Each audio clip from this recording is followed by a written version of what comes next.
Hi friends. तर आज आमच्या दिवसाची सुरुवात चहापासून झाली. तर ते ऑफिसला निघाले होते, तर त्यांच्यासाठी चहा बनवला आणि इकडे नाश्ता बनवला मी. तर नाश्त्यामध्ये पास्ता होताच. तर कांदा, टोमॅटो आणि कोथिंबीर इथे मी बारीक चिरून घेतलं आणि पास्ता पर माझा उकळून रेडी होता.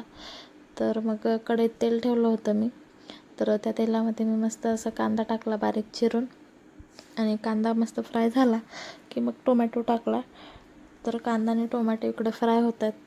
तर पास्त्यामध्ये आपण आवडीच्या भाज्या पण ॲड करू शकतो, सॉस पण ॲड करू शकतो, पण मला सॉस काही आवडत नाही एवढे, म्हणून मी साधाच बनवते. तिखट मीठ टाकूनच बनवते मी.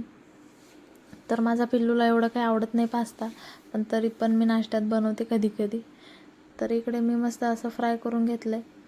तर थोडंसं तिखट मीठ टाकलं आणि पास्ता मसाला पण टाकला आणि त्यात मी पास्ता टाकून दिला. तर याला मस्त मी हलवून घेतलं आणि नंतर थोडीशी कोथिंबीर पण टाकली. तर इकडे रेडी आहे पास्ता खाण्यासाठी. तर पिल्लूचा आणि माझा नाश्ता बाकीच होता, बरीचशी कामं बाकी होती माझी. नंतर मग मी नाश्ता करून घेतला. तर कसा वाटला व्हिडिओ आवडला असेल तर लाईक करा, चॅनलला सबस्क्राईब करा. Bye, keep watching.